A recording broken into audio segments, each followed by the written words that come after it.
porque probablemente en un día de fría, ya que lo puede tener cualquier persona, estaba rompiendo los torniquetes del metro. ¿Tú crees que esa persona es un delincuente? No lo insistir.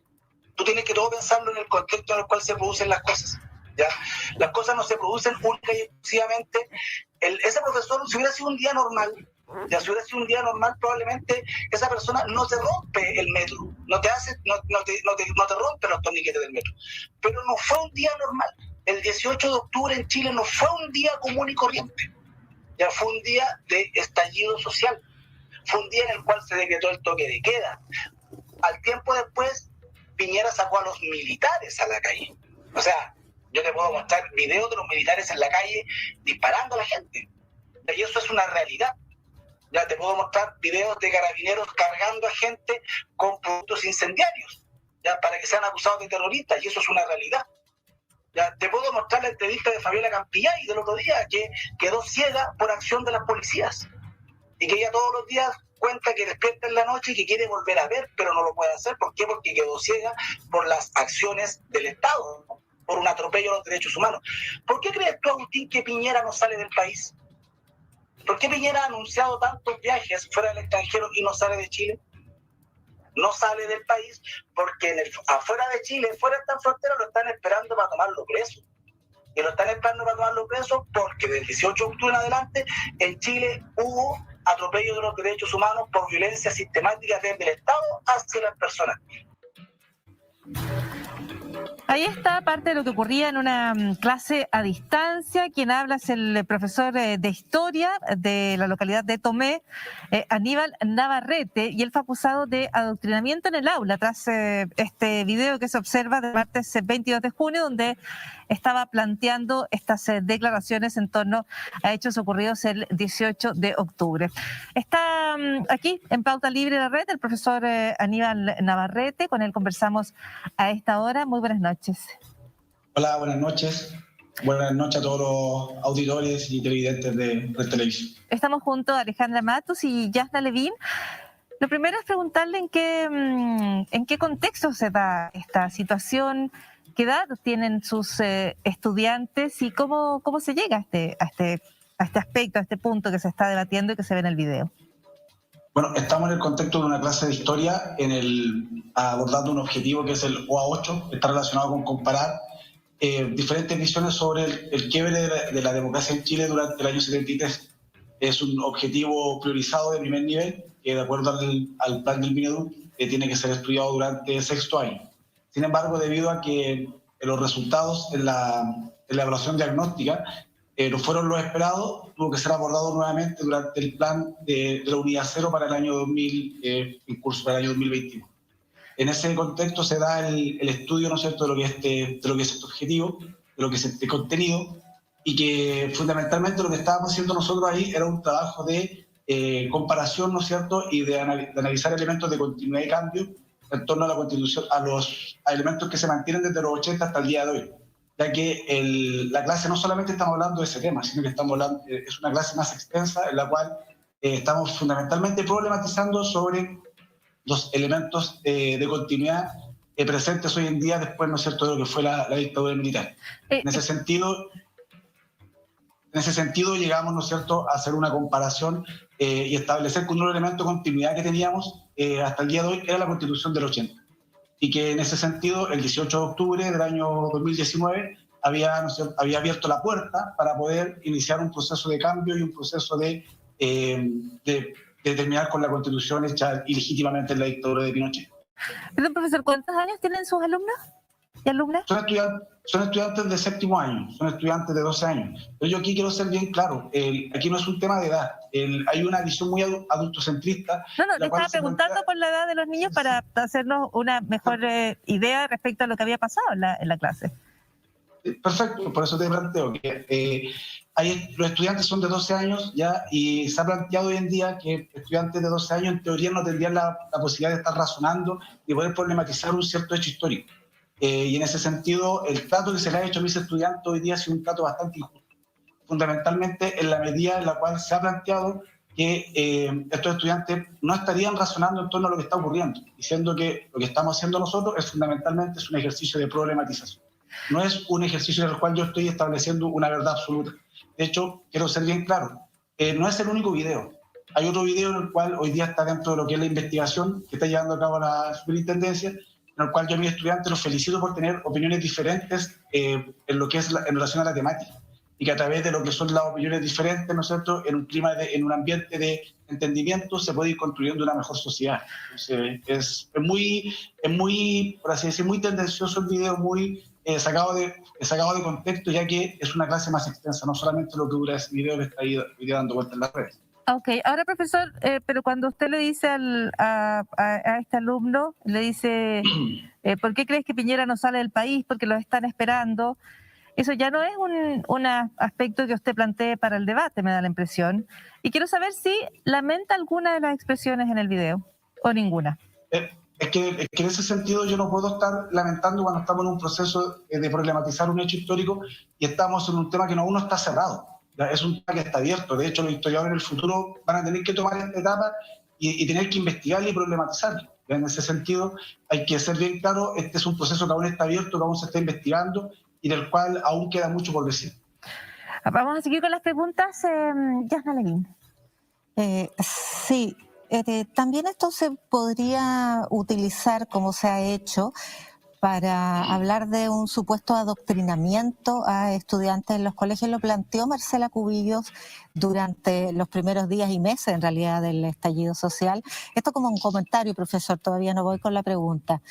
E incluso presionó al Instituto Nacional de Derechos Humanos a través del consejero elegido por el Senado en representación de la derecha, Carlos Frontaura, para que fuera incorporado al informe anual sobre derechos humanos de 2019 como un comentario respecto a violación a los derechos humanos, francamente en un contexto que resultó incomprensible, pero lo que hay aquí es un intento de empate moral entre un supuesto adoctrinamiento de jóvenes y las violaciones a los derechos humanos que efectivamente se cometieron de manera masiva.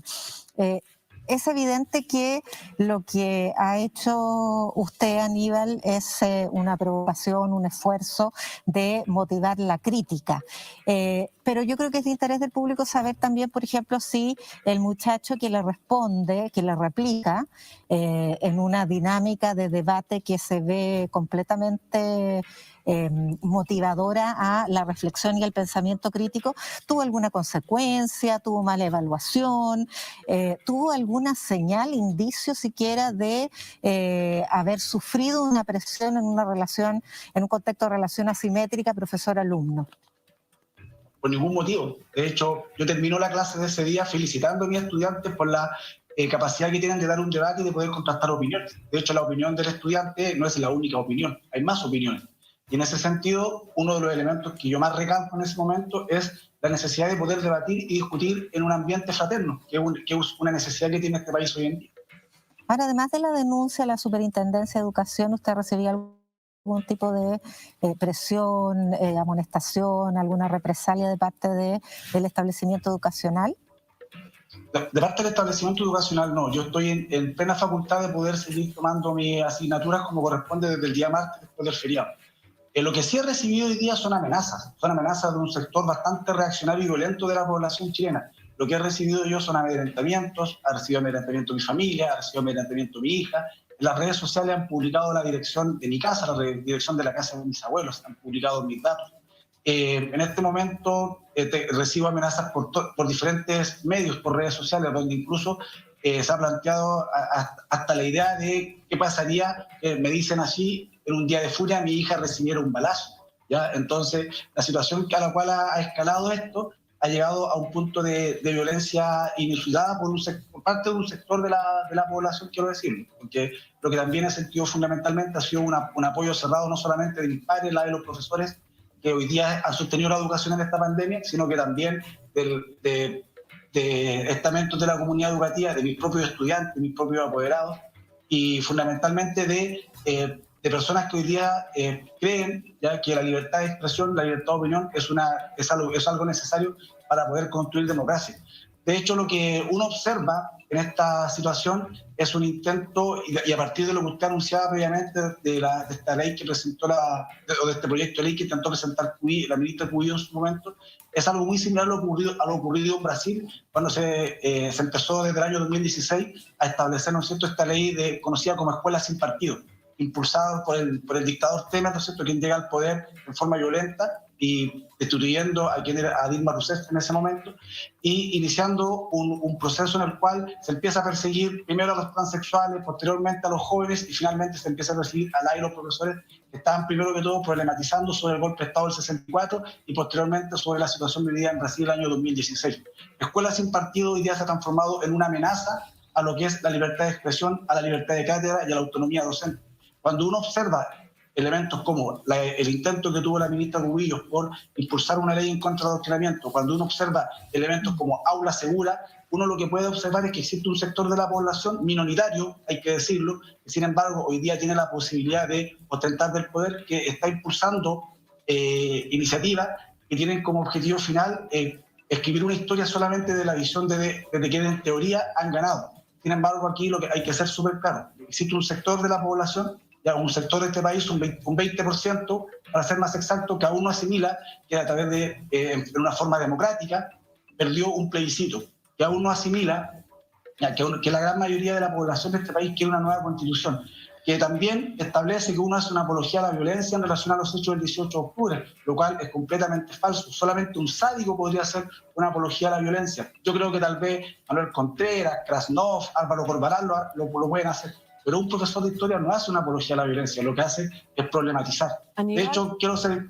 Dígame. Sí, Aníbal, quiero recordar que en este mismo canal entrevistamos al profesor Roberto Campos, que además fue absuelto de las acusaciones que se le imputaron de haber incendiado el metro y todo eso. Entonces, quiero ponerlo en contexto porque tampoco el caso es el caso de una persona que hubiera asesinado, que hubiera matado o que hubiera sido encontrado culpable de algún delito. Te quiero preguntar por su cómo se siente con este proceso, digamos, de acusación de adoctrinamiento y en el sentido de que me imagino que cuesta hacer clases después de esto, sabiendo que cualquier día te graban, sale un video y puede generar inhibición en ti o en tus colegas respecto de cómo hacer clases. ¿Qué está pasando con esa diría yo, acciones de amedrentamiento intelectual, de estar difundiendo videos o cuñas dichas en una sala de clase? ¿Cuáles serían las condiciones para estimular, por ejemplo, el pensamiento crítico, generar debates dentro del aula, que los profesores y los alumnos debieran tener para tener estos debates de manera libre y no sentirse coercionado frente a la posibilidad de que eso se filtre, se publique o se difunda como ha ocurrido en este caso? Bueno, primero que todo hay que ser claro, desde que empezó esta pandemia hemos sido las y los profesores que hemos sujetado y sostenido la educación pública ante la ausencia del ministerio, y esa es una realidad. Somos las y los docentes quienes nos pagamos nuestro internet, hemos acondicionado nuestras casas para poder hacer clases online. En ese sentido, no tenemos hoy día una ley que proteja el trabajo docente a distancia. Por suerte, hay una iniciativa presentada por parte de la diputada Camila Rojas que intenta regular hasta cierto punto los elementos hoy día de lo que son las clases remotas. Sin embargo, estamos absolutamente en el aire. La ley de teletrabajo no cubre hoy día a las y los profesores de Chile. Están en ese sentido absolutamente, por así decir, desamparados, sin una legislación que los proteja. En esa lógica, es obviamente complejo la situación que hoy día está ocurriendo, ya que obviamente nos sentimos bastante observados, nos sentimos bastante perseguidos.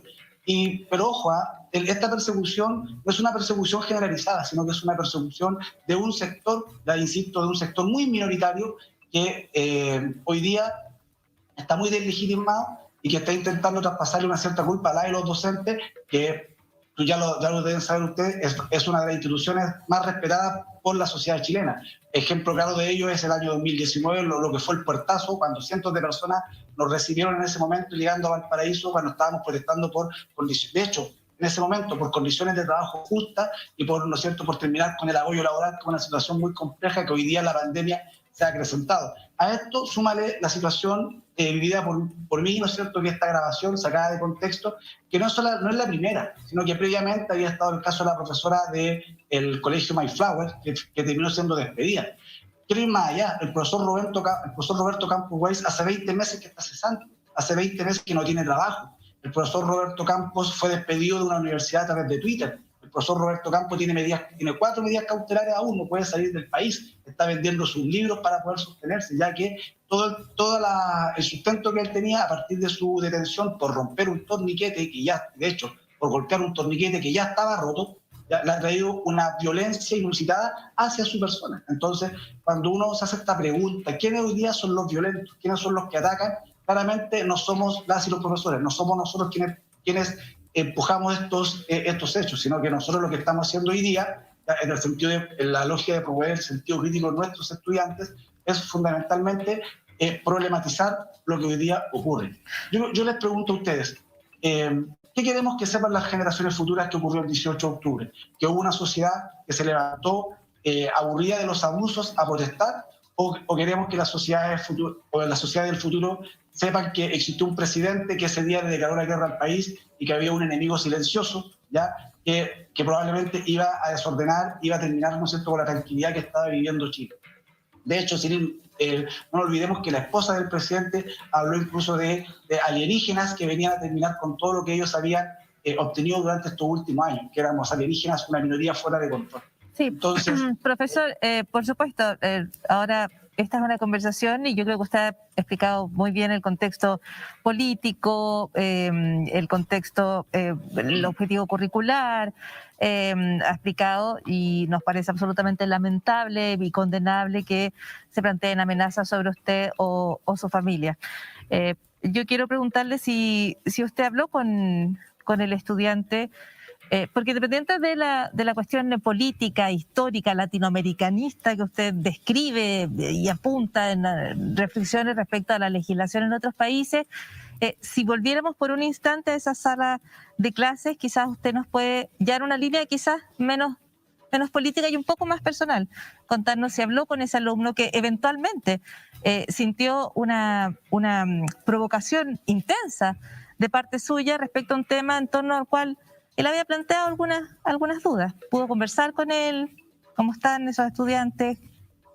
La verdad es que no he podido conversar con el estudiante porque esta situación ocurrió el día viernes, el viernes 19 de junio, y la semana posterior esta semana que está terminando hoy día, tuvimos una semana asincrónica que se llama, donde estuvimos trabajando fundamentalmente a través de vía remota con nuestros estudiantes, no nos conectamos. Sin embargo, la situación ya había sido viralizada por las redes sociales el día lunes, lo cual no me dio ninguna oportunidad para hablar con el estudiante posterior a esta situación. Acá las personas que grabaron y que viralizaron esto se saltaron todos los conductos que tiene la escuela para poder resolver este tipo de problemáticas o este tipo de situaciones cuando un apoderado, cuando un estudiante no está de acuerdo con la clase. Existen espacios de diálogo y conversación que están previamente establecidos en un reglamento que es el de convivencia. Nada de eso se hizo. No se ha planteado por líneas formales. Perfecto. Dejo para terminar. De hecho, quiero decir que finalizada la clase, y yo quiero hacer hincapié en esto, hay más videos, los cuales están obviamente en la investigación. Yo les digo, los felicito por opinar, los felicito por hablar, los felicito por tener opiniones diversas, y también les planteo que a medida que ellos van desarrollando, a medida que ellos van creciendo, probablemente sus opiniones también van a variar por tener más elementos que les permitan analizar la realidad en la cual viven inmediatamente. El profesor de Historia Aníbal Navarrete, muchísimas gracias por esta entrevista hoy con Pauta Libre. Muy buenas noches. Disculpa, antes de terminar, solamente quiero expresar mi solidaridad con los 11 presos de la Universidad de Concepción, con Cristian Briones, que hoy fue condenado a 3 años y un día, si no me equivoco, y también de pasadita, ¿no es cierto?, dar a conocer una situación de nuestra comuna que está siendo amenazada por el vertedero de Curacao Alto, y que somos una comuna que está siendo totalmente amenazada por proyectos empresariales que nos siguen transformando en una zona de sacrificio, como son la minería de biodelantáridos, el proyecto de Curacao Alto en Rafael, que quiere instalar un vertedero en zonas en las cuales existen diferentes actividades que realizan las personas de allá, también el tema relacionado con el gasoducto que quieren instalar en la bahía de Quilquén, conocido como Octopus, y lo que Biobío genera. Que somos, la región del Biobío es una región en resistencia, una zona de sacrificio, pero que sin embargo la organización del AI y todos está permitiendo detener todos estos proyectos. Y finalmente, nuevamente decir a los profesores y a las profesoras que hemos sido nosotros quienes estamos sosteniendo la educación en tiempos de pandemia y que no tienen que dejarse amedrentar, porque el trabajo que están haciendo es válido y es en función de construir una mejor sociedad para el futuro.